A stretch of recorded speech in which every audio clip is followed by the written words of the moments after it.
Hello. आज हम chapter 7 coordinate geometry में पढ़ेंगे सेक्शन फॉर्मूला के बारे में। Section formula basically gives us the coordinates of a point which divides the line joining two points in a ratio internally और externally. Now suppose we are given two points A and B जिसके coordinates हैं x1, y1 and x2, y2 and there is a point C which divides this line AB in the ratio m:n और हमें C के coordinates find out करने हैं। That means we have to find out x and y. तो let us derive the formula for this. हमें अब क्या find out करना है? What do we have to find out? We have to find out the values of x and y. तो we'll solve accordingly. ठीक है? Now let us draw perpendicular from A on the x-axis and the y-axis. Similarly, C से भी हम perpendicular drop करेंगे on the x-axis and the y-axis. Similarly, B से भी हम perpendicular drop करेंगे on the x-axis and the y-axis. Now, since all these three lines are perpendicular to the x-axis, that means they are parallel to each other. ठीक है, ये सारी lines x axis के ऊपर परपेंडिकुलर थी, तो that means they are parallel to each other. So this angle is 90, this is also 90. अब ये दोनों लाइंस क्योंकि पैरेलल हैं, that means this line AB is acting as the transversal. अगर हम इसको ऐसे एक्सटेंड कर दें तो आप देखेंगे कि this line AB is acting as the transversal, है ना. तो अगर ये एक ट्रांसवर्सल है तो this angle 1 will be equal to angle 2. आपको पता है कैसे? क्योंकि ये दोनों कॉरेस्पॉन्डिंग एंगल्स होंगे. एक बार इस फिगर को इस तरह से देखा जाए, ये दो लाइंस पैरेलल हैं and this is the transversal. ये दो लाइंस पैरेलल हैं and this is the transversal. देख रहे हैं आप? तो ये एंगल 1 और एंगल 2 आपका क्या हो जाएगा? कॉरेस्पॉन्डिंग एंगल्स हो जाएगा, है ना. और this angle is 90, this angle is also 90. तो अगर हम triangle, let us call this point D and this as E. तो अगर हम ट्राइंगल ACD और ट्राइंगल ABE को देखें तो इन दीज टू ट्राइंगल्स हमें क्या पता चल रहा है? In triangle ACD and triangle ABE angle ADC is equal to angle AEB because both are 90 degrees as both the lines are perpendicular to the x-axis, है ना. and angle 1 क्या है हमारा? ACD. angle ACD is equal to angle 2. angle 2 है क्या हमारा? ABE. angle ABE. ये किस तरह के एंगल्स हैं? these are corresponding angles. ठीक है, ये कॉरेस्पॉन्डिंग एंगल्स क्यों हैं? क्योंकि हमने A से, C से और B से लाइंस ड्रॉ की थी perpendicular to the x axis. Since all the three lines are perpendicular to the same line, therefore they are parallel to each other, है ना. तो इसलिए ये तीनों लाइंस एक दूसरे के पैरेलल हो जाएंगी. And if these two lines are parallel and AB that means will act as a transversal. अगर ये ट्रांसवर्सल है तो corresponding angles will be equal. That means angle 1 will be equal to angle 2. अब क्योंकि ये दो एंगल्स हमने कहा कि इन दोनों ट्राइंगल के दो एंगल्स इक्वल हैं, तो बाय AA सिमिलैरिटी हम कह सकते हैं कि triangle ACD is similar to triangle. अब देखिए ट्राइंगल ACD की बात हो रही है, तो angle ACD, triangle ACD will be similar to triangle ABE. Corresponding angle साथ वाले एंगल ही लेने होंगे, C के साथ B. तो इसलिए क्योंकि C B के इक्वल है तो C के साथ आएगा B, और D क्योंकि E की इक्वल है, D के ऊपर भी 90 डिग्री का एंगल बन रहा है और E के ऊपर भी, तो जहां पर D आएगा वहीं पर E आएगा. ठीक है, तो हम कहेंगे triangle ACD is similar to triangle ABE by AA similarity. अब आपने देखा ये दोनों ट्राइंगल्स सिमिलर हैं, तो that means the sides of these triangles should be proportional.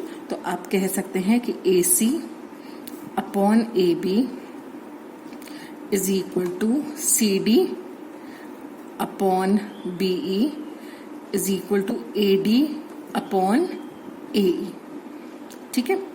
Now we know that AC हमारा है M and AB is M plus N. So this is equal to CD upon BE. CD,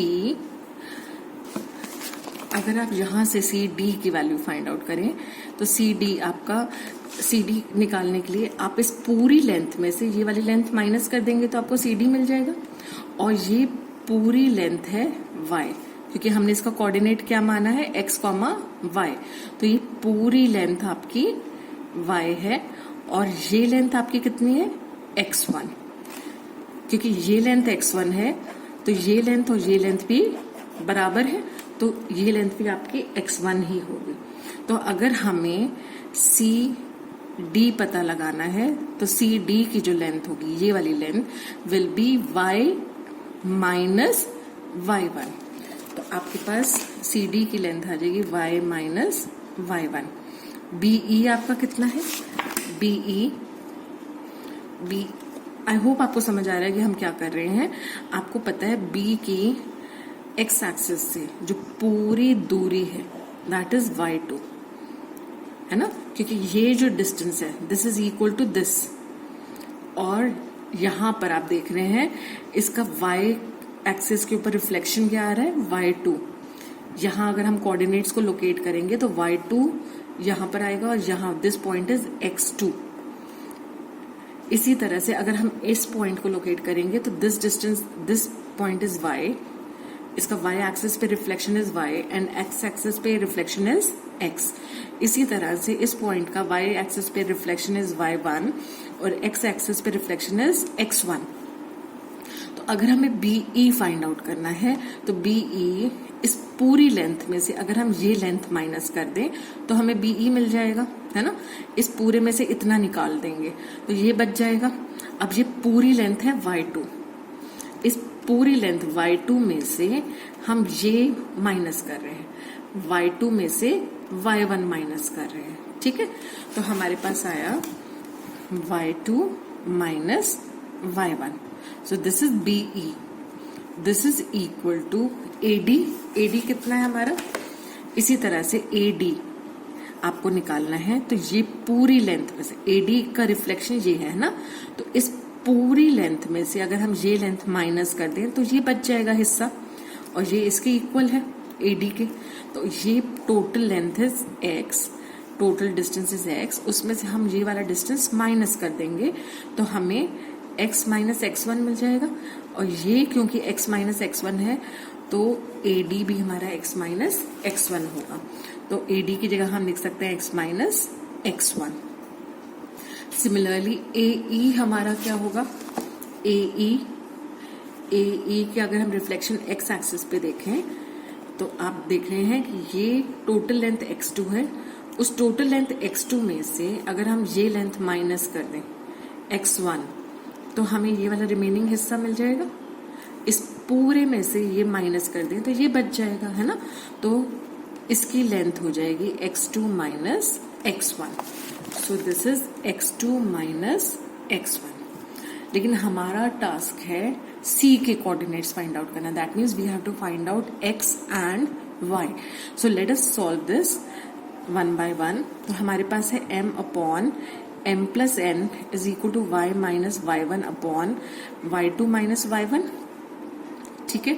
तो हम इसको cross multiply करते हैं. We have my2 minus my1 is equal to my minus my1 plus ny minus ny1. ठीक है. अब हमें क्योंकि y की वैल्यू फाइंड आउट करनी है तो हम y की टर्म्स को यहां रखेंगे, बाकी टर्म्स को इक्वल टू के दूसरी तरफ ले जाएंगे. तो we have my2 minus my1 is equal to m plus n into y minus, पहले हम इसमें से सेग्रीगेट कर लें, y1 बाहर ले लिया तो हमारे पास बचा m प्लस n। अगर हम इसको सिंप्लीफाई ना भी करें, सपोज हम इसको इस फॉर्म में नहीं लिखते, है ना, यहाँ भी देखें तो आप देख लेंगे कि माइनस एम वाई वन, यहाँ भी माइनस एम वाई वन, तो these two terms will get cancelled, है ना। और हमें क्योंकि y की वैल्यू चाहिए तो हम y की टर्म्स को यहीं रहने देंगे और दूसरी टर्म को, रिमेनिंग जो टर्म है उसको हम इक्वल टू की दूसरी तरफ ले आएंगे।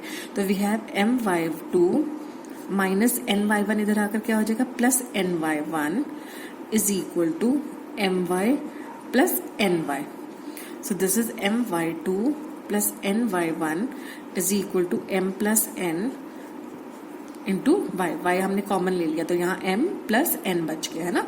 तो y is equal to, y निकालना है हमें तो इसको यहाँ छोड़ देंगे, तो m प्लस वन, क्योंकि यहाँ मल्टीप्लीकेशन में है, इक्वल टू की दूसरी तरफ जाकर ये डिवाइड हो जाएगा। So we have m y two plus n y one upon m plus n।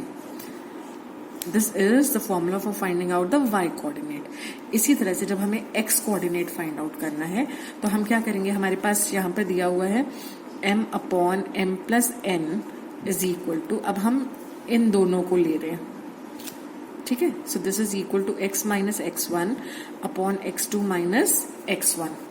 अब इसको सिंप्लीफाई करते हैं बाय क्रॉस मल्टीप्लाइंग, तो हमारे पास आया m into x two minus x1 is equal to m plus n into x minus x1।